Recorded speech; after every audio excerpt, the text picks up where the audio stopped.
Hello, everybody, and welcome back to Community FC, where we've got another episode of the Roundup review coming to you. And if you can believe it, this is episode 10. We are officially in double digits. That is crazy to me that we've been putting all this content out and we're loving every minute of it. We're going to be talking about game week 15, I believe, for all you fantasy league managers out there. And yeah, episode 10 of the Roundup review. So let me introduce my guest and then we'll kick the show off. So as my dear friend of the show, Rich, how you doing, mate? Yeah, good. Thank you, Aidan. How are you? Yeah, not too bad, thanks, mate. Brilliant. Yeah, it's been a wild ride so far. We've had lots of content, and yeah, I mean, just pumping out the content and enjoying chatting about football. Yeah, I mean, it's what we do normally. Just we're So now why not recording record it. it? Yeah, exactly. Exactly right. Exactly.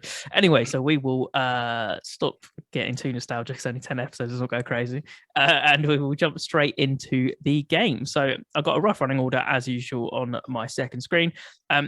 And we're just going to kick off, really. So I'll let you kick off on this one. So the first game I want to talk about is going to be West Ham Chelsea, which was obviously the big one of the weekend in terms of goals and kind of results, I guess, which was 3-2 to West Ham.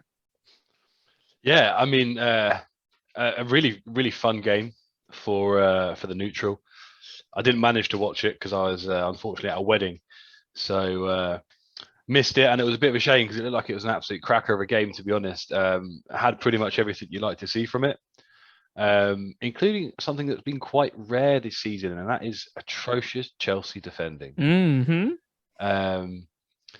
You know, brilliant work from West Ham. Let's start off by saying that because West Ham really, they pushed and stretched Chelsea exactly when they needed to. We haven't seen it so far this season, but Chelsea just collapsed under the pressure, and I think there was probably one of the most calamitous performances I've ever seen from Mendy in goal, which is saying something. And I blame myself because I put him in my fantasy football team last week. The curse. That's got to be the reason. So I don't know what he's doing with that with the first where he gave away the penalty. Mm-hmm. It's shocking, and I think unfortunately it's a byproduct of the way that keepers are asked to play football these days. They do have those mistakes in them, but you should never be trying to go to ground with a tackle like that in the box.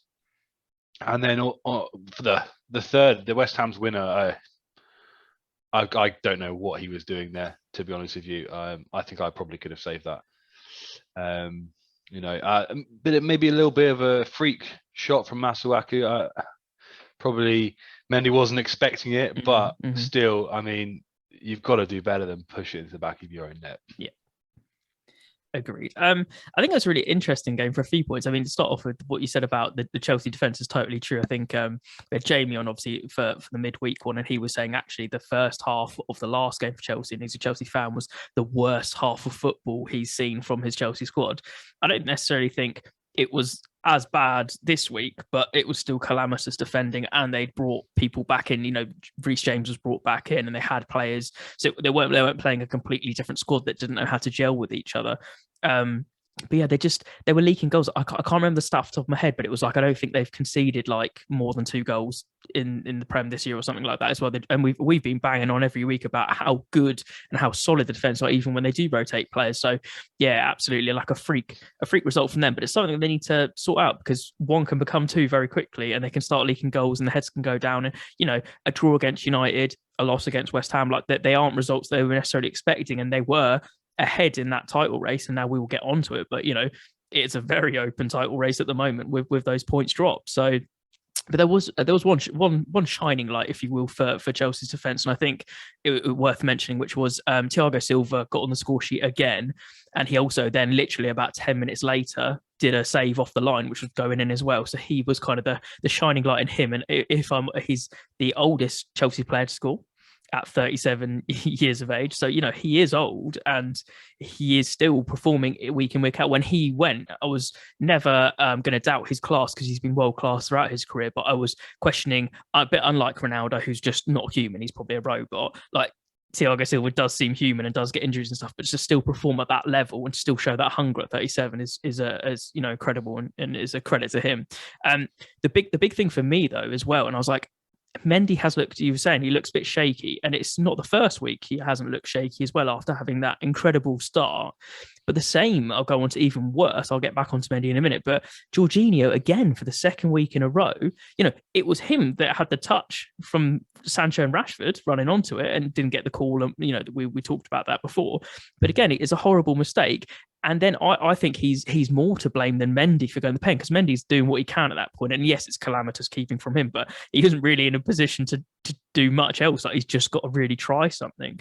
So that was, it's something that just couldn't be avoided. And it's Jorginho needs to, I don't know, maybe have a break out the side, or maybe get some confidence. I don't know what it is. He just needs to reassess what's going on there. And I don't think Tuchel's going to stand for that, not in a harsh way, but maybe we'll take him out and take him aside and just have a word and play some other people. We'll see. Positives from Chelsea. Lovely goal from Mount. Really nice just work as well. I think it was a Ziyech cross who's been, really good form as well. And Mason Mount taking it on the first time volley. Lovely to see. Good, great goal. Great team goal from them. But on the other side, there was some good stuff from West Ham. Like, they're playing with confidence still, even though the results in the last few weeks haven't gone their way necessarily. Like Antonio trying that halfway line kickoff goal, like the audacity to try it anyway. It doesn't come off, but not too far. Like, worth a punt if he's seen Mendy slightly off his line or something. And then speaking of him being slightly off his line again, the Masuaka goal, even David Moyes and a few other people said at the time, it was a good cross, wasn't it? Like, I don't know, they were saying it was necessary. It's one of them, like, you can see Mendy move, and he does move, and you can see him like shuffle. So if that is a genuine attempt by Masuaka, unbelievable vision, because he's like, I can have him there. I can't but help feel that it's probably slightly more of a cross than a shot. And obviously you take them, and amazing for him to do that. So, fair play to him.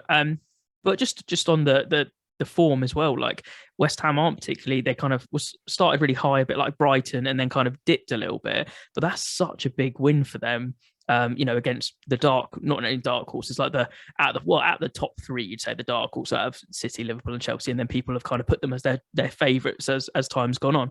But to get points then, it is massive for them. Hopefully they can push on. They've had a few injuries, just like Chelsea as well. But one of the things I wanted to point out, I don't have all the teams off the top of my head, but West Ham in general under David Moyes this season, whether that's been the Prem or the Cup, I think they've knocked out United, City, Chelsea, and I think they beat Liverpool too. That could be the one that's wrong, but the rest of them, they've got results against all these people, which is just crazy. Like, David Moyes, David Moyes is doing an unreal job there. So we'll see. We'll move on to the City game. I don't really have much more than that. It was kind of one of those. Again, I didn't see the full match either. I was down seeing my sister for my nephew's party, and I was actually I was somewhere else at the time, and then we were making party food, and I had it on my phone while I was sorting stuff out, trying to catch what I could, and I kind of saw the 2-2 from there. But yeah, I don't really have much more to say on that, so I'll jump on to the next game if you want to. Yeah, so City, Watford. 3-1 City. I mean, it's business as usual. Look, I don't want to keep saying it, but every week, out of the three teams at the top, Man City are the most impressive for me. Yeah, they it's just business as usual for them. Mm-hmm. They might not be, knocking, 3-4 goals past every team. Yeah, but they're getting the wins. They're turning up. They're performing. Mm-hmm. And Pep's got on playing like a well-oiled machine. Yeah. Bernardo Silva, what a player. Honestly, I mean, we talked about it early on, didn't we? Saying we had that debate of, was he the most underrated at the time? And then the fact it's still laughable that he was literally going to be sold. And now he literally, at Pep Roulette, he can't be dropped. He's like fourth best midfielder on points at the moment. Like, it's ridiculous. Yeah, he's absolutely outrageous. And, two very, very, very well taken goals. A big shout out to Raheem Sterling as well. Yeah, also last week. Yeah, I love Raheem Sterling. I think he's quality. And I think if I was any other team in the Premier League and there was rumours and whispers of Sterling leaving, I'd be doing my best to sign him because he's a cracking player. He's done exactly what you said. He got another start and he scored another goal. You can't ask more than that. And the first 15 minutes, he was the brightest spark on that pitch, trying to do all the things. Yeah. I think Watford were. I mean, they were fairly lucky with their goal. I think. I don't know how much of that rebound Hernandez planned. Mm-hmm. But I think that there were definitely some signs in there. I think they could have taken chances. and they might have got a couple more goals on the day, but I think Man City were good for it. Really, I don't think there's much else to say on that matter. To be honest, that they were the best team on the day. Yeah, and one thing I just wanted to come back to at the start of a really good point you said is that they're not necessarily the flashy we're pumping 4 or 5 goals past teams, and they're also not we've got the best defense in the league anymore, where that was kind of Chelsea before. So that's where I think they're going under the radar a bit because people aren't seeing them in either of those categories, but they are just consistently winning week in week out, apart from the odd little hiccup like Palace. So it's exactly that. I mean, yeah, you mentioned Sterling, we've mentioned Silva. And one of the goals, such a tight angle as well, and just went for it and showing his class. But the one player I really wanted to pick out as well was I thought Phil Foden had an incredible game. Like some of the crosses, he just pulls people out to that left and opens the space up, and then he's just got such a good delivery of the ball anyway that he was just pinging them left, right, and centre all day, and having a great time. And it's good to see him back in the squad doing well for the City team. And the same kind of sense I actually put down here as well, which I'll talk about this player a bit later on as well for a different team. But Jack Greenish again, I think this is one of the best games he's had in this show. Maybe not the best, but he looked very lively and he looked, taking people on, having chances and stuff. And we haven't seen that since he's come in the team. He hasn't got a consistent run of games after that injury, and then he's come back. And for that price tag, you're expecting him to be the kind of the Bernardo Silva week in week out kind of non-drop from Pep Roulette. So good to see him put a performance in for that price tag and show what Jack Grealish is about in a City shirt, not a Villa shirt. And then Watford, they showed some fight, and that's all that Ranieri can really ask for since he's come in. Like, he's got the squad working well together, he's got them fighting. Like, Dennis is on really hot form, but also so is Josh King, and they've been playing well. They've had mistakes at the back, but they just seem to be quite more uniformed as a team, and they're fighting, and that team spirit, and that's what you can ask for. If you're going against City, you might not get a result, but other teams, like they've been doing in other weeks, they've been scoring more than other people, and they've been really giving it to other teams like Leicester. So more of that, and they might stand a good chance of trying to stay up, or getting a decent finish. And that's what they need, and that's all I've really got for that one, really. So City as usual, Watford showing some fight, that's what it is. The next one that I've got on my list, which I don't have crazy amounts to note for, and I'll start on this one, was Spurs Norwich. So it was 3-0 to Spurs. And as Jamie was saying a bit before on last time's episode, Conte's slowly getting there and he's implementing his ideas and stuff. And that is totally true. And we've said that before as well on previous weeks when he's come in. He's getting the team playing how he wants and chasing and really showing that effort. And that's what Conte wants, and playing his system and his way. On this one, I've kind of similar stuff from last week in some senses. Like, I think Son obviously was a standout performer again. He got another goal on top of his goal from last week, and I think he got an assist as well.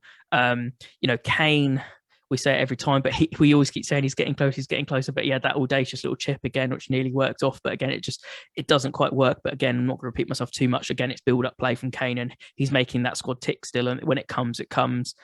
It's just one of them at the moment. Lucas Moura, a wonderful goal. Really, really well taken. It's funny when he kind of steps up as well, and he always seems to go through like a purple patch for quite a while. So that's a hope for Spurs fans, that if maybe Harry Kane's not getting them the goals, he can step up alongside Son and get a few for them. And then the only other thing I really put down was something which might have changed the face of the game, was Timo Pukki had a really good chance really early on, and I thought if that went in, we've seen Spurs not been so good in recent weeks, or having to grind results out and stuff, and Pukki's form for Norwich recently, since the new manager's come on, you kind of thought, he's gonna get that, and he didn't. And then as soon as that didn't happen, it all just kind of fell apart a bit, and then there wasn't that fight, shall we say, that the new manager brought in that fight that we've seen recently, and that's the problem. They can't afford to dip again, otherwise they're in real trouble. Yeah, I mean, what you've got to remember is that new manager bounces do inevitably stop. Yeah, they fade away. Norwich, they haven't got a great team on paper. That little bounce you can attribute to maybe 10-20% increased performance for a few weeks, but it's going to stop, and it did stop. I was surprised that they kept hold of Pukki last season when they went down. And I think again this season, I'll be surprised if he stays afterwards. He's too good for that team, and would relish opportunities in a bigger team. Mm-hmm. I think. But yeah, I mean, what more can you say about Tottenham? It was a very decisive victory for them. Didn't look like it stretched them too much, to be honest. Yeah. They didn't look, they didn't look like they had to work particularly hard for the win. I mean, Luke was more of an absolute slapper of a goal. Yeah. Great finish. And when he does score some belters as well. So, absolutely fantastic. And then, easy as you like for Sanchez. From the corner, looked like Norwich just switched off for the corner. Yeah, he literally just hit it as hard as he could in the top corner, didn't he? Yeah, that's it. And then Son just finishing the game off there, just taking Norwich to the cleaners. Really, yeah. I don't have an awful lot to say about that. I don't think there wasn't many controversial moments or anything in that game. It was just a business as usual for Tottenham. I think Conte will be happy with that. It brings them up to 5th, and I think they'll be happy with the turnaround under Conte, really. Yeah, and that's literally the last point I was going to make as well. Like a bit like City, under the radar a little bit, they are 5th, and that's not where lots of people, when they're thinking Spurs this season, are necessarily thinking that that's their form reflected in their play. But Conte's come in, he's started to salvage some points, getting some wins under the belt, and yeah, they are in a good position there. They're above Arsenal, they're above United, and if he can continue working, and I think, as we all know, he will, they're just going to kind of get better and better as the season goes on. So fair play to them. The next one was actually a very interesting match for a lot of different reasons, and I'll let you kick off for this one as well. So the next one I got down here was the Leeds-Brentford one, which was 2-2. Yeah, I mean, I'll be honest, more goals than I thought there was going to be in that game. Yeah. Especially with the news that Tony was out with COVID. Yeah. I think it was, if we go kind of backwards, I'm happy to see Bamford score after being out for 2.5 months. I really like him. I think he's an absolute talent. Yeah. So I love the fact he come on and he got his goal there at the end. Probably a deserving equaliser as well, to be honest. I think they were very evenly matched teams on the day. No, Brentford are, I mean, they're fighting, and that's what you like to see. I think they are. They've had a bit of a drop in form recently. 1 win in the last 5 in the league, but they're still managing to hang around that mid-table position. And I think if they could eke out a few more results, especially against teams around them like Leeds, then they have a good chance of getting some more points in and hopefully avoiding the drop. But yeah, it was I think a good game for the neutrals. A lot of action at both ends, and probably a draw was the expected result. Yeah, I think it was either get you. Most people were kind of expecting a really low scoring draw, or I was kind of thinking maybe Leeds would have just nicked it, considering their form on previous weeks, like getting some points on the score sheet and stuff, and Bamford being available for them again. But yeah, I think on the actual surface of the game, a draw is very fair. And they were pretty evenly matched. Like, yeah, Tony being out for COVID is massive for them. He really is their talisman, and is in the goals and stuff for them. So hopefully he kind of comes back quickly and doesn't have a delayed timeout because of that. I just wanted to point out as well, like Leeds have so many injuries, and then they even lost like 2 more players in the actual game for injuries as well. So is this a problem with Bielsa's style of football? Well, I literally was thinking that in my head earlier when I was doing notes. I was like, is it their legs lasted a season, but now they're being pushed too much, and then they're just not ready? If you look at the positions of most of their injuries, they're all midfields. Yeah. So midfield, sort of the engine room players, the players who have to run and run and run, and it's not really a surprise to me. Yeah, no, and that totally could be an aspect of it that's going to have to be looked at. I don't think many people will not see that as well. Of that, we're not saying it is, but it's definitely could be a factor when you're just kind of told to run more than everyone else constantly. It's gonna take an effect.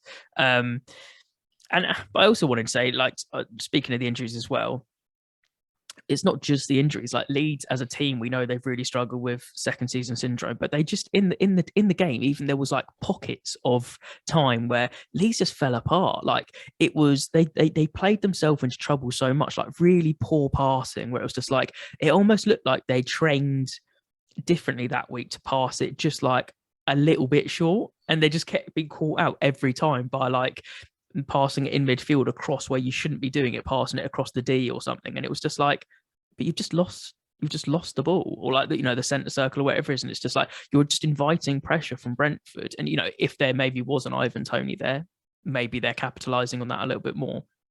But I feel like the end was kind of a tale of two halves, like, because I think one brilliant goal by Bamford. They were joking that he ran more in his celebration than he did for the rest of the match, because he didn't come on for very long and stuff. But classic striker, like, you are there, you get the goal, and we know Patrick Bamford is the saviour for them when it's not Rafinha, and when Rafinha still got an assist, this weekend, and he needs to share that workload. He can't be, as we keep saying, half of all goal input for a club. Like, that's crazy to put on a player. But also, I do feel that some of the blame, even though it was a good finish by Bamford and it was kind of just his left thigh, I think, but it's just striker's instinct just to get anything on it you can. But Fernandes for Leeds, like, he surely is to blame for that as well, because he just goes for the ball and drops it. He gets hit and drops it. And, how many times have we seen that? Like, you see it where, it's going to be the last thing of the game, whether that's a corner, a kick, a shot, whatever it is, a bit of build-up play. And as soon as he did it and was lying on the floor hurt, you're thinking, he's not that hurt, and two, he's thinking, I've just messed up massively. And it was like, he's done it, it's come off it, and they've got the goal. And if they hadn't done that, I think that Brentford would have hung on for the 3 points. So, that has to be considered. Not all blame on him. They said Leeds were poor for lots of pockets that game anyway. But who knows? With Bamford coming back, maybe there's some more life in Leeds, and he can start working really well with Dan James and other players to get some more goals. And the same with Brentford. We said it, they're still hanging around their position after picking up so many good points. If Tony's not out for too long, we'll see. If he is out for an extended period of time, we'll also see, because I think that could really affect them. But yeah, so that was the interesting one. Yeah, I don't think anyone was expecting a 2-2 from that match. So the next match I've got on here, I don't mind going first, and this one was the Villa-Leicester game, which was 2-1 to Villa. So first of all, I guess, before I really start talking about the match, Gerrard getting another win. Like, Villa have, I think they're 10th now. And, they've been picking up points and picking up points and picking up points. And Gerrard came in, most people agreed, and we did, that he was going to do well. Maybe not this well, where he's just put a consistent rung of wins in, and it's just been getting the wins in no matter how he needs to. Like, they've just pushed it over the line, or been choosing different players, different strategies. Like, it's just been working for him, and he's really done a credit to himself to show his managerial ability and to put the faith, can't take it all on Gerrard, but the faith into the players, and they're doing the result for him. So that's fantastic for them. Gerrard beating his old manager, playing under Rodgers at Liverpool is a unique thing as well, and maybe that's some of the insight on them. But I will say, obviously, the next game is Liverpool for Villa. Yeah, so that's huge for so many reasons. Obviously, it's going to be Stevie G back to, I think, I could be wrong, I think it is at Anfield. Either way, it doesn't matter. It's at his club. Like, so that's going to affect him either way. Anfield obviously would be worse for his emotions and stuff, but I see him as such a professional. He's going to do it. But that's a real test, because we'll get on to Liverpool in a minute, but nearly having a blip and not really looking themselves. Could Villa go get a result there and shock everyone and keep that run going? That's a really interesting one for next week, so we will see. But yeah, I mean, let's start off with the game. So, like, the start of the game. So, Barnes, precision finish really well. He doesn't need power on it. That's the classic. Like, you don't need power, just place it, and it's exactly what he did. Like, no way you're getting to that. And then we'll get on to the concert goal. Awful defending, for my opinion. Like, everybody's just standing still, and like, Schmeichel does what he does and he moves around a lot, but I can't help but think where he's kind of come out and gone to the right and then kind of gone back a little bit. Does he make his own position harder at the end? Potentially, because he's caught in two minds of if he's coming out or not. But everyone else, like, is still to blame as well, because all the defenders, literally, it's like you said earlier, like, time just stood still and no one wanted to do anything. So is what it is. Both teams had so many chances to get goals here. There was loads of one-on-one chances from both teams where they could have had goals. There's some interesting controversy in this match, obviously. So the Ramsey goal, which was the Schmeichel one where he gets a hand to the ball. I mean, let's start with you. So do you think that should be given, or should you think that should not be given? Well, I didn't realise the rule had changed. And that's the thing, because I always thought if the keeper doesn't have it in two hands, Yeah. then they've not got control of the ball. But apparently the rule is if it's a hand between the ball's between a hand and another surface, it's now also considered control. As they were talking about on Match today, I actually tried to just catch what they were saying on that particular bit because I was like, it's interesting. But they were saying that half of it dictates goes against the other half of the rule, depending on the situation as well. And Kasper Schmeichel in the interview going, oh, that's, it's obvious, don't even it would be VAR'd. To me, it's 100% a goal because for lots of different reasons. Like, I think that, yes, the rules changed, but as they were saying, there's contradictory bits in that rule of how it happens. But for me, and like most of the people were saying in the studio, one, it is just a hand and he's not got fingers really to it. It's kind of just a palm on top of the ball and like the back to middle part of his palm, like here, and he kind of it's flopped on. Like, there's no way he's grabbing it and pulling it to his body. He's at completely full stretch. So in my opinion, there's no way. And the position he's in, he also isn't going to be able to drag his body on it. So they're my three ways where I'm like, he's not getting that ball under control as much as you say that a keeper needs to do it for me anyway, even regardless of that rule to count there. The problem is with this, and specifically whilst you're looking at it in VAR, is there's so many interpretations to this rule, and there's so many different factors, and this is similar to in American football. Obviously they've had the video assistant referees in American football for a long time, so the process is a lot smoother. But it's the same sort of thing. What constitutes a catch? Before the ball gets stripped from them, or before they drop the ball or lose contact, did they have it under control? I don't think we're ever going to get, and this, I mean, fortunately, this is a fairly rare situation in the Premier League, because I don't think we're ever going to get a definitive right answer to this question, because there's so many different variables, and it could change based on a few millimeters of change in your hand position.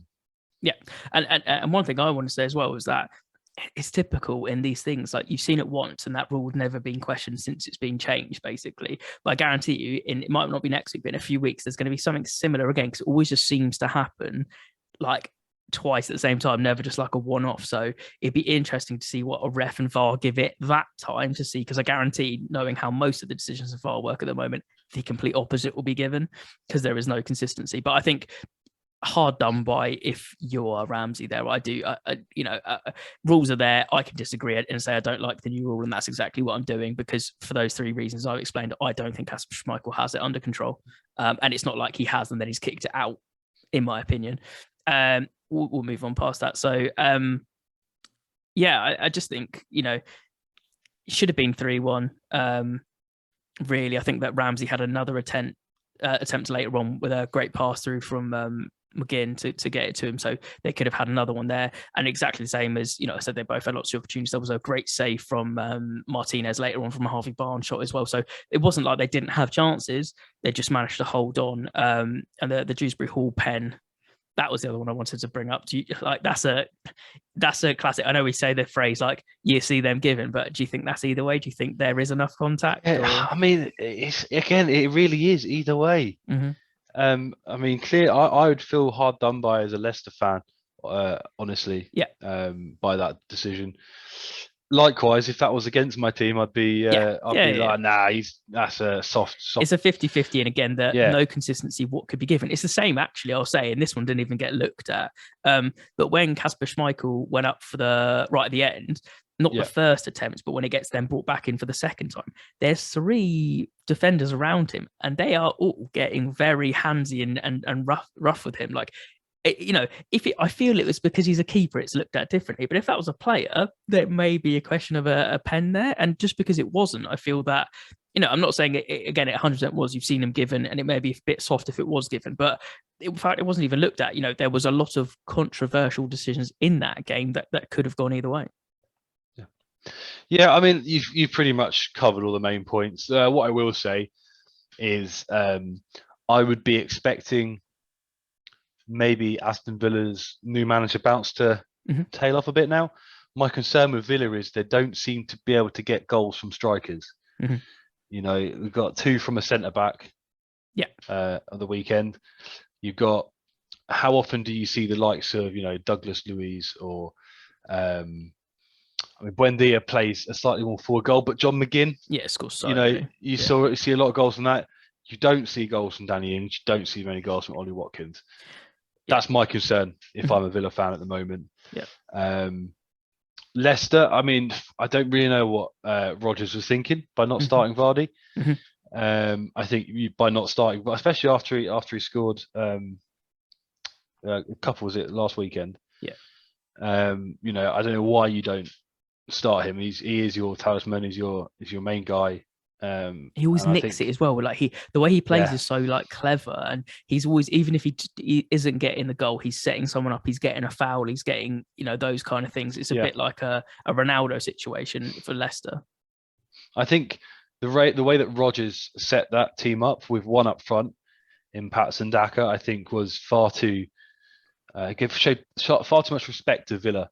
I think that maybe if you were playing against the top 6 side, you'd probably play a bit more defensively like that. But I don't think it was necessary against Villa. Yeah, I think and the last kind of thing I had, which I didn't kind of mention, was, again, it's another slump for Leicester. Like they started off so well, but like I don't think, you know, like any other team, there'd be so much more pressure and limelight for the wrong reasons on Rodgers. I think he's scraping the fact that he's getting a couple of runs of bad games and then getting a win, which is really good win, and then doing the same thing again. And I'm just, you know, is it the European side of things? Is it all sorts of stuff? But like, you know, I hate to keep bringing it back to this, but like he was linked to the United job literally like 2 months ago, like extremely heavily. On the form that he's been in recently, is that happening? You know, he could be in danger of not seeing the season out if they drop any more. Like I don't think that's an extreme example. I don't think it's going to happen. But you know, you can't just keep winning one, draw a couple, lose a couple, and then rinse and repeat. Like not where Leicester's expectations are, and especially not from their owners. Yeah, agreed. I think I don't know. I just think that Leicester team at the moment is lacking something, lacking a bit of inspiration. Yeah. I don't know why you don't start Jose Perez. He looks dangerous all the time. Yeah. Or could we go for a Daka Vardy partnership or something and change the formation slightly? Or I don't know.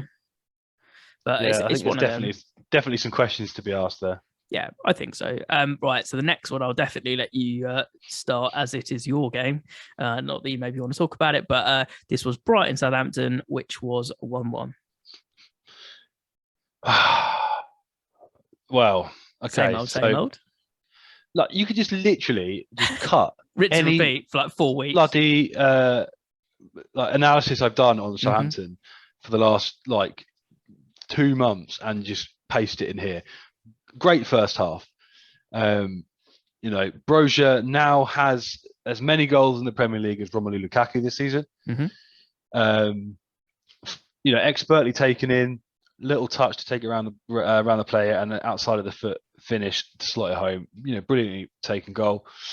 And then we did what we normally do and just refused to kill off a game. I don't understand how it is so hard for us to score a second more than one goal. It's just like, I don't know what happens at half time. Do they all get a big meal or something so they feel sleepy? Because the team that comes out at half time is not the team that went into the tunnel. Yeah, definitely not. Like it's not just this game. It's every bloody game. Yeah, every game so far this season. First half FC. Oh God, I saw a table. Based on first half performances, we would be 4th in the league. Based only on second half performances, we'd be second bottom. Yeah. Like the frustration is that we clearly have the ability to do it. So why can't we do it over 90 minutes? And that's the real problem. I think, you know, as we said before, Ralph's hesitation to look at tactics. But the real problem in this game was the fact that Alex McCarthy had a hamstring injury. Yeah. And didn't say anything. So you can see the fault here either lying with Maka. You know, if I'm a professional goalkeeper and I can't do my job, you'll be telling your boss, I need to come off. Can't do this anymore.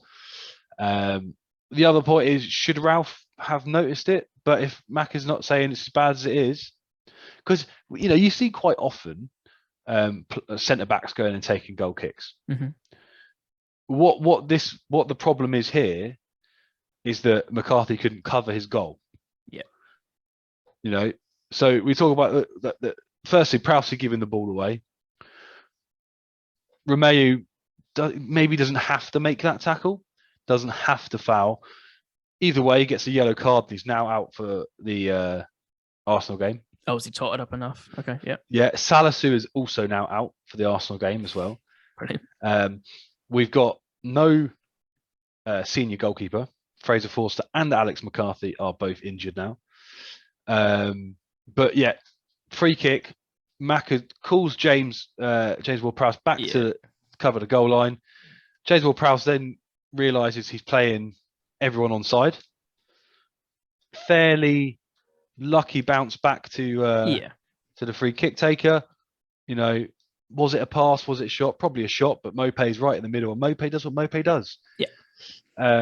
I'll be honest, I'm glad I was at a wedding and not watching that, because I would not have been very happy. But at the end of the day, McCarthy should have said something. If McCarthy's then saying, I've got to come off. I think Harry Lewis was on the bench. Harry Lewis comes on. James Ward-Prowse doesn't need to drop back to the line. Yeah. Neil Mopé's offside, and we pick up 3 points. I don't think I need to say much more than that, to be honest. Yeah.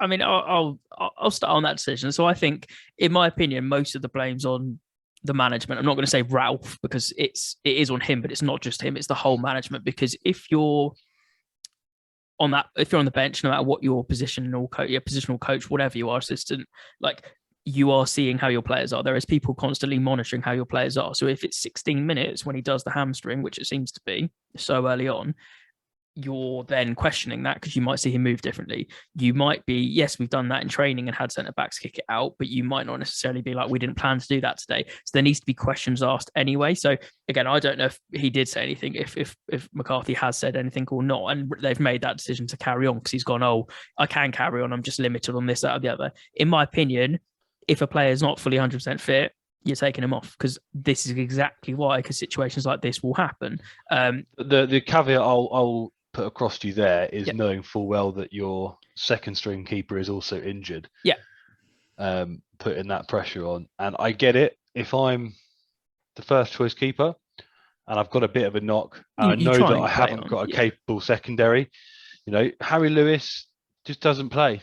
Mm-hmm. So I get it. I understand why. Yeah. And up until the 98th minute, you could say that it was working, but that's the problem, because it didn't, and that's exactly it, isn't it? It's hindsight. And if it had worked, you would have gone, oh, that's a tactical masterclass from McCarthy and Ralph, because they've pulled it off and they're not relying on a second string. But as soon as something like this does happen and it hasn't been 100%, then you get affected by it, and that's the problem. So I think they're both to blame. But if you've got to say, the management there has got to believe in a person on the bench, or give that person the ability and to try and do that and change the team around to protect him, or whatever it needs to be to work. I think, as you said, let's go with some positives. Good first half, great fast counter-attacking football at times from you. It was as James said last week, it's great to watch Southampton at the moment for a first half, because you play some really good football. Lots of chances. Again, the classic old, we always say, you let a goal in late and you never score enough. And there was some perfect chances to make it 2-0 to get that extra barrier. Yeah, Brozier, great finish, very composed. One thing I wanted to mention, on which I'm not trying to have a go at Trossard here, because he clearly was clearly hurt by it, but the first replay of it, yes, he gets stamped on the arm. I'm not saying he doesn't. It's accidental, all that kind of stuff, and that probably does bloody hurt. But it didn't look as bad to need to be stretchered off. So I don't know what that could be completely just from my view, and he might have some really serious damage on that. But I was just I didn't see it almost looked like it was flesh, not bone or anything. Do you see what I'm saying? So it looked more like an impact injury than maybe one keeping him out for too long. You'd kind of expect him back. I haven't heard anything since, maybe training this week or something. I don't know. The problem I have as well is that McCarthy made some good saves in the game. He does some good work, and then it just one thing ruins it. And it's not all on him, as we said. It's Prowse as well, and it's Ralph. It's all three of them in this triangle of blame, where you can put little bits on all of them. I guess the biggest thing for you though is it's got to be the kicker. Is that it was a 10-man Brighton, wasn't it, for the last like 10 minutes? I mean, we can never play against 10 men. Yeah. Other teams seem to, stretch and pull apart a 10-man team, Mm-hmm. but we just can't do it. I think it's the style of football we play. Mm-hmm. It's not conducive to pulling teams apart. Yeah. As you say, it is counter-attacking football, and unfortunately, when you're playing against 10 men, there's not a lot to counter-attack. Yeah, they just form their shape up and make it even more difficult. I think that's the problem, and it's been our problem for a long time now. I don't think we are capable of playing very well against defensive teams, and I think that's often why you'll see us get kind of more favourable results against bigger teams. Yeah, because we're allowed to play counter-attacking football and high presses. And I guess you just play with freedom, though, don't you? Because you might be thinking you're potentially going to lose it more than that. And I'm not saying that's a good mentality to have, but you play with freedom because you're like, let's give it a go more. Yeah, and I think what you'll see is you'll see us play against United, and we'll play with freedom and a bit of expression, and it'll work better because our defense is geared up to a high press. So the attackers defend first, and then the midfielders, and it soaks up a lot more pressure that way. Whereas what happens is when we play a team who sit back, is we just play the ball left and right, and back and left and right and back, and then we just get hit on the break, because our defense isn't quick, and it is prone to mistakes. I'm very biased against McCarthy at the moment because I just feel like the last 3 or 4 games have been lost squarely because of him. He had that little spell where he did really badly for a while. Then he had like a couple of spells in a good game, and everyone was like, "Oh, we can let him off." And then he's done this again. And I think as I said, he's just cost you too many points. He was at fault for us losing against drawing against Leicester. Yeah, and that should have been solely him. 10 men Brighton, very good result for you. Should have been a 1-0 victory and sealed and wrapped up. And as said, like Mopé has had a drop in form, but recent weeks he's been bang on form after that overhead kick as well. And he was never gonna, a little bit lucky as well. But that's just the way football works. So I wanted to end on actually a little piece of good news for a Southampton fan. Well, good news depending how you see it. But I just wanted to point out, I thought it was a really nice stat that Ralph was on Sunday was 3 years at the club. Which is the longest serving manager Southampton have had in the Premier League era. That does say something. It does. He has also dropped 71 points from winning positions. I didn't say that. That's what was going to divide people. Like I think he's hit and miss every week, but I think the fact that you've had success under him and some really good success under him, and you're giving him a go, and that you are hit and miss. If you can just sort out a few of the other bits, then you're happy with the manager, which is a nice thing to see. You're not just constantly going because as you say, who do you get? Like Southampton are brilliant for finding talent on and off the pitch, and you're looking at Poch, you're looking at all the players that you've had over the years and developing them. So if you haven't got a better fit right now, then stick with Ralph, and it's going to be up and down, but you're going to get there, and you have a philosophy and an identity. We'll move on swiftly because I think we've both said all we need to on that one, and we don't want to dwell on that too much for you. So the next one I've got down here. So this is the start of the 3 games, which are all 1-0, but it's a little narrative here on this one I want to bring up, and we'll get through them at the matches, which is these were all 1-0 matches, but all of them were very big 1-0 matches, all for different reasons for where they're on the table. But we'll start off with the Liverpool-Wolves game, and I'll let you kick off on this one, which was Liverpool 1, Wolves 0. This was a story of resolute defending for most part. If you're a Wolves fan, you'll be absolutely crushed, I think. Mm-hmm. They didn't. I think they had a couple of chances. I didn't think they created much attacking wise, but my God, did they not throw their body on the line? Everything. Everything. They did their game plan looked to me to be like we need to nullify Liverpool's attack, and they did that. Yeah. When was the last time you watched a Liverpool game where Salah or Mane didn't score? Exactly. Long time ago. They did everything they could. Well, they were averaging like 3 goals or something, weren't they, a game? So yeah, exactly. The possession stat shows it all 30 to 70 around that sort of mark. It was, huge like performance from the Wolves defense to keep. Massive. And then the player that every Liverpool fan loves to hate. Yeah. He gets so much stick, yet he pops up always and scores the big goals. Many times he scores such big goals off the bench. I can't understand why anyone would have a bad word to say about him, because he does such good work when he's on the pitch, and honestly deserves to be playing first team football for a team. I'd snap an arm to have him absolutely at Southampton. I think he'd do bits in any other team in the Premier League, to be honest. But yeah, great finish from Origi, well taken. That's a real kind of it's the kind of finish you see of these of a striker that wants to show his worth. He's taken the touch in and he's made himself a yard of space to shoot on the turn, and all of Wolves' hard work undone there. Yeah, and it's exactly that. Like they did so well, and they literally perfected their game plan to a T, apart from one shot. And like Cody twice, there was an unbelievable stop he did even before the block on the line where he stopped Salah, and you're like, how's he done that? And then Sarr races out, doesn't get it in the goal, and everyone's like, what the hell's happening? And that's more a Jota miss than anything, because there's a whole left-hand side of the goal that he should be aiming for and doesn't. But Connor Cody is literally blocking in a very unfortunate place, but he puts everything on the line to stop it. And, it just wasn't their day. But yeah, Divock Origi, like, I know so many Liverpool fans that love him, and it's because of that reason, because apparently even at the club as well, so I don't know why he gets hate. He's just a happy-go-lucky lad that loves playing football, likes the club and wants to stay and prove that he's worth. But we're looking at Champions League, we're looking at, like all the cups, we're looking at Premier League. He scores so many massive goals for them, and Liverpool will definitely have seen that as a drop point, but they found a way. And he takes his chance, he comes on and does exactly what he is, and you can see the jubilation, like the way that the bench celebrate and everyone celebrates, and Klopp's comments afterwards and all that kind of stuff is unbelievable. But I have to say, we say this all the time, but that is a sign of, it doesn't have to be champions this season necessarily, but a sign of champions or a real top squad in general, like United always used to do. Grinding out those 1-0 results is massive. And if you can just get that little thing over the line, normally it's Salah or someone like that, giving them the bit of magic, but it wasn't today. But they did what they needed to do and grinding out results. And that 3 points is massive. As we talked about, the title race is so open right now.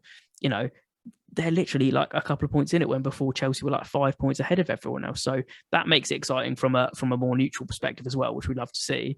But yeah, getting the result that they needed to. I don't really have that much more. It was just Liverpool knocking on the door 24/7, taking loads of shots, loads of possession, and Wolves so close to executing their plan absolutely perfectly. So credit to the team and credit to the manager for that. Last game we've got, not last game, second to last game that we're going to get onto, and then there is one we need to talk about which hasn't happened yet, but we'll do some predictions. So this one I'll kick off on, because I'm actually going to talk about the United Palace one, which was the second of the 1-0 wins. To start off with, obviously it was first game for Ralph Rangnick, so another Ralph, and actually another Ralph who has taught your Ralph, as well as Tuchel and Klopp and lots of other people in the Premier League. And we talked about this before quickly, like, him coming on and being like, the pressing, the Gegenpress man, the godfather of pressing and attacking football, and, all this kind of stuff. What I like is that in the first half, but specifically the first 20 minutes, United were pressing so much, but their attacking intent was like the best I've seen this season, apart from the opening game, where we just ran away with it. But there was so much, just they wanted to win the ball back. They just wanted to play exactly how they were doing, and they were playing this kind of 4-2-2-2 formation to give Ronaldo, like Rashford, running up to knock it back to Ronaldo, and Ronaldo play it up and then knock it back to Fernandes, and it just worked. It just worked so well, like for that game plan, and it was really great to see. Obviously, a massive thing for us is a clean sheet. We can't have done anything for a clean sheet. I think we've had 3 clean sheets, and we've been, awful defensively and leaked so many goals. So that's a real big improvement as well. One of the craziest things about this game was that we again played Telles and Dalot as like our fullbacks. Fullbacky wing backs, and they again were brilliant. Like, Aaron Wan-Bissaka is unbelievable defensively. I still say it's best one-on-one defender in the Premier League by a mile. He just is. But attacking-wise, he's been lackluster, and he has been slowly getting better, but it's not enough. Luke Shaw has been good on the output of the attacking sense, but then sometimes lacks a little bit on the defensive side of it. Telles has been putting in great passes, like amazing crosses. He takes the corners because he's got such a good dead ball finish on him as well as anything else. From those set pieces, but he put in some great challenges. There's one particular like sliding challenge he did. Like, they're just hungry, and those players really want to show why they want to play. And do you know what? Like, even if Luke Shaw was back from his concussion and Wan-Bissaka was looking back, I'm not sure he's going to start them straight away. I think he's going to pit them against each other, and maybe they are the two that we're playing more now to get those crosses in. Because do you know what also is so refreshing to see? You have Ronaldo, which is literally the best jumper in the game. Like, the leap on him is unbelievable. The amount of crosses that came in, it didn't come of anything. Ronaldo still had a really good game, even if he didn't get the goal. He was just always in and about. But the amount of crosses he had to go on, which could have gone, he could have scored 3-4 goals from crosses because he had the deliveries this time, is exactly what we've been missing and you haven't had. So, with Sancho and Rashford as well providing them, that's exactly what you want. And then we'll get on to it. So I've got some fun things to talk about here with Fred. So Pastor Fred, as the Manchester United fans kindly refer to him, he has been, as we know, that like pretty much the most scapegoated player in the Premier League, like this season by an absolute mile. And in recent weeks against Chelsea and now against Palace and lots of them, he's put in some absolute shifts and some really good performances. He always did, and I you can watch episodes back, and I know you can, confirm this as well. I've said I know the reason that Fred plays because of his energy, because of he's like a little terrier that runs around and doesn't stop, and sometimes he makes the wrong choices. Chelsea, when he tried to do effectively what he did this game for his goal, and it didn't work against Chelsea, we could have won the game off that. We didn't, but it's those kind of things. But today it all just worked out for him. He got his finish and played unbelievably anyway, like in the midfield. And there's two things which are funny about this. One, I saw someone put a tweet on it being like, watch Fred become world class under Rangnick. And it was like, he was like, bookmark this and come back to it. I'm not going to go that far and say I think that's going to happen, but I think there's a good chance that Fred develops very well under him with that structure and the team pressing more, because that works in his favour, because Fred always is that pressing player. But if everyone's doing it around him, you saw that they were always pressing in twos and always winning the ball back. So that really benefits him, and I think we'll get the best out of him. And it's just building confidence. And two, there's like a second half to Fred, because everyone's joking about like, oh, now he's got his Brazilian passport, watch out Premier League. When Fred plays for Brazil, a bit like Maguire for England, he's such a different person, and he's literally like, Copa America, he's literally winning like player of the match for Brazil constantly. And we're starting to see that side of Fred come out now, which is really good to see. And actually, a quick note, fair play to Maguire, put his body on the line and actually had a fairly solid game. So that's a side note to him. I think it's easy to say that, it was a 1-0 win, but it was like we worked hard for it. We should have had so many other goals, but we ground out that win that we definitely would have not before, and that pressing makes a difference. I also wanted to point out, and this is not, by the way, I will completely say this now, this is not to cause an issue over player stats. That's not what I'm trying to do and put it through the mud. I'm just trying to talk on a story about it, because what I'm going to say is, so Fred has had 12 appearances and scored 2 goals. Jack Grealish has had 11 appearances and scored 1 goal for City, and one of them cost £100 million. It's more the price tag and the thing I'm trying to get at. I'm not trying to say on stats, because everyone can say, I could say exactly the same thing, being completely unbiased. You could say the same thing about Jadon Sancho. So that's not what I'm trying to start an argument here for, even though the starts would be less. But I'm just trying to say, like, from the most scapegoated player in the Premier League to the most expensive player in the Premier League, you look at the output, and I know they're very different players in different positions and stuff, but Fred has, been proving it, and he's showing up. And if he keeps doing that, that's going to be great for them. And the last thing that I actually wanted to touch on really quickly was just a little thing that I saw some analysis on some Twitter accounts. And I thought was a really, really interesting point. When we have been lacking that creativity before, we're just lacking that spark. Ole he seemed very reluctant anyway, a bit like Ralph, we talked millions of times about going to his subs bench, and it's particularly who to play on his subs bench. Now, you saw Rashford being replaced, and you saw lots of other players being replaced, but normally they bring like Martial on, or they bring in other people like that. I like the fact, and I don't even like it, I love the fact that Ralph was like, I'm going to bring Alenga on, because we all know that Alenga's explosive and is absolutely unreal. He's got the touch, he's got the skills, he's got the finishing. We saw a little bit last season when he kind of played some games, but to not bring on a senior player in that situation, and to trust in youth and to trust in the pressing, says a lot about how he is as a coach, to be like, I'm going to bring on this guy because that's what I think is right, and I don't care what the crowd thinks, I don't care what anything thinks. That's what I want. And that's kind of the stature that we're dealing with here. You can't say much more than that about the way they're playing anyway. He's had so little time to play to coach the team. We're going to see that develop in future. He's literally had like a few days after his visa. Obviously there's Champions League this week, and it looks like he's going to rest lots of people. It's been said today that we're getting an ex-New York City assistant coach, because obviously Carrick is no longer there, and we kind of talked about that briefly last time. So he's coming in, which is people are thinking it's a random appointment, but there's a RB link there with the other Red Bull clubs. So that's why I think that he understands the philosophy and stuff. And apparently he's also bringing in a psychologist, and that's going to kind of bring up a sports psychologist, which is going to make his staff up. But you can't judge them too yet. But there's some really exciting ways that United have been playing, a lot more pressing, attacking football. And I'm hoping more to come. And I'll shut up now and let you quickly get on with some comments. I'll leave United alone, because I feel like you've covered that fairly comprehensively. Mm-hmm. I'll just have a comment on Palace. Mm-hmm. And I said this now for a couple of weeks in a row. Yeah. Why is Edouard not starting? Yeah. I get that you've probably wanted to play a little bit more defensively, and maybe Benteke, he's a bit bigger, so you prefer him. But they didn't use him properly either. Well, this is the thing.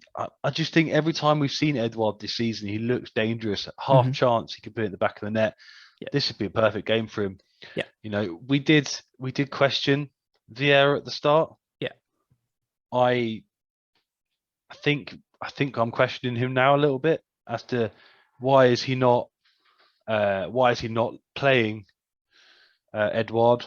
But other than that, I don't think you'd be too unhappy with a 1-0. The RU miss, I'd say that could have changed everything before that goal, but it just didn't. And they just, I think if they were going to play, they should have been playing more on the wings and getting that ball into Benteke, and they could have had a problem if they knocked it over Lindelof and let Benteke go onto it with the strength, but they didn't.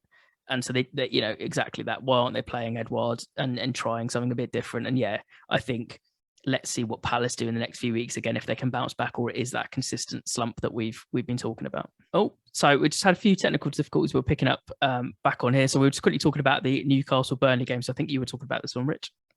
Yeah, I mean, to be fair, 10 episodes in, it's the first time we've had any major technical difficulties. Pretty good going. Yeah, so what I was saying, and I did talk onto myself to a blank screen for a little while. Massive 3 points for Newcastle and Eddie Howe. First win under the new owners. I think Newcastle fans might be sweating a little bit less now. I think you'd be very upset if you were Sean Dyche in this situation. You were a Burnley fan. I think that it's a very fair goal. Definitely not a foul on the goalkeeper. Goalkeeper did that all himself. Left himself. Nick Pope's experienced keeper. He kind of just throws himself at the ball then. And even Chris Wood on the line can't stop that from going in. It's well taken. Yeah. I think, maybe the game deserved a draw. Maybe, it wasn't the most exciting of games. But you'd be very, very happy as a Newcastle fan to register your first win of the season. And go 11 on points with Burnley and Norwich now. It's very heartening, I think, for Newcastle fans. Yeah, I think there wasn't tons to talk about in this game, but it can't be understated how big this win is for Newcastle. It's absolutely massive. Gives some hope for Eddie Howe, gives some hope for Newcastle in general. It could be the start of more to come from them. You've been seeing them slowly progress and get better and better, even with some 10 men and some crazy decisions from some of the players at times for him. There was a couple of really good performances. St. Maxim had a great little cheeky chip pass to Wilson for the block shot. But as you said, the main goal, it was a Pope mistake.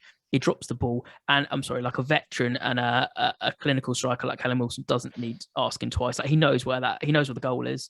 It's such a stupid phrase, but people get what you mean when you're trying to say it. But he just swivels, and he doesn't need to know. He just goes and hits it, and it's going over the head. He can try and stop it on the line, but realistically, you're not going to get to that. So that was it there. Maybe they got hard done by a little bit, because I feel that it was the Jay Rodriguez goal was such a beautiful team goal from Burnley. Some really nice tiki-taka, which is very unlike Burnley, but and it was disallowed, and rightly so, because he was offside. But they would have been felt hard done by to not get a draw out of that one. But Newcastle got the win, and it's a massive 3 points. Can they pick up from there?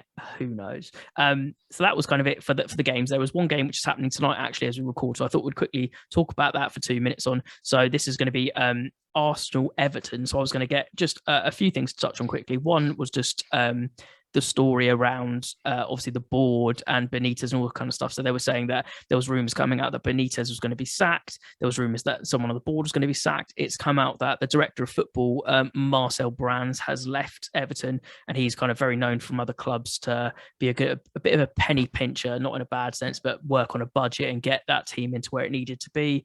And he kind of isn't that person apparently for the role, with some disagreements on what was going to happen. The board apparently, if you can believe the news, I don't think that's going to be solved that easily, but apparently they're all completely unified now, and they're all completely backing Benitez and stuff. And I'm not sure that's really the story going on behind the scenes. I mean, you see you're shaking your head. What's your thoughts on that?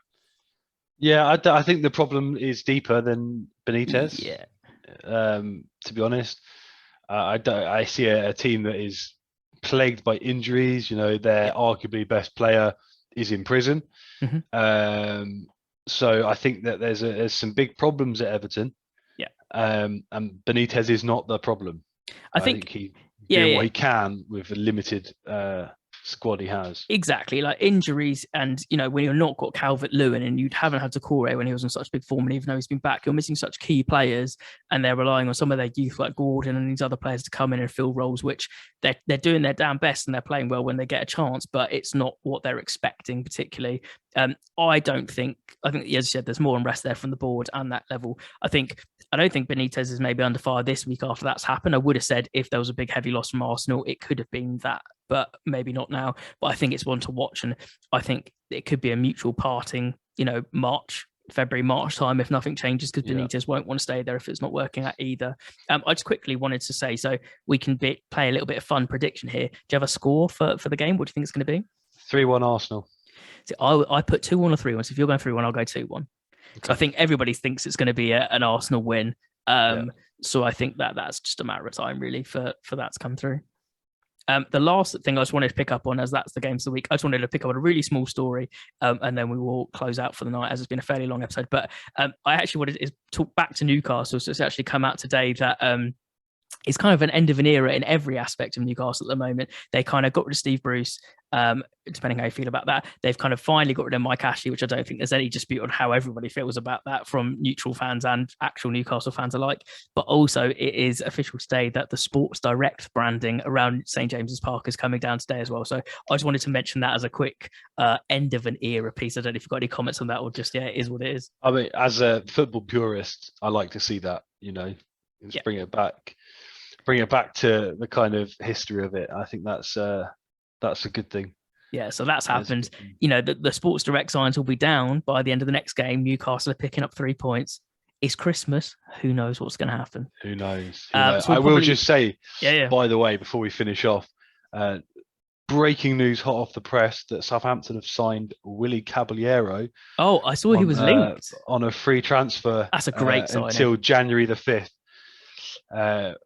I haven't read the full article. I've just been sent it from my brother. So he's 40, but he's still got 40, it. But he's been training with Wimbledon, I believe, since leaving Chelsea at the end of the season. If that's cover for cover, that's going to work for you. Yeah, 100%. Breaking news on Community FC. Bringing you all the latest. But I mean, that's really all we've got for this week. So I just wanted to say, that's an interesting piece as well. So that's exciting to see how he fits into the squad. But thank you very much for watching. If you have been liking this content, as always, don't forget to give us a like. It helps us know that you've been liking the video. Comment down below, subscribe, hit that notification bell if you want to be notified when we go live, because we're putting lots of content out. We've got lots of fun stuff coming up. Roundup reviews. I've got a My Club coming out this week from a non-league team.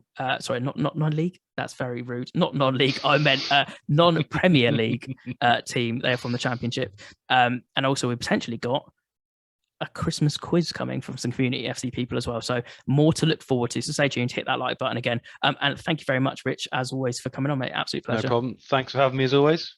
No worries. So that's been episode 10, double digits for the Roundup review. We will catch you all very soon. Thanks so much for watching. We'll catch you later.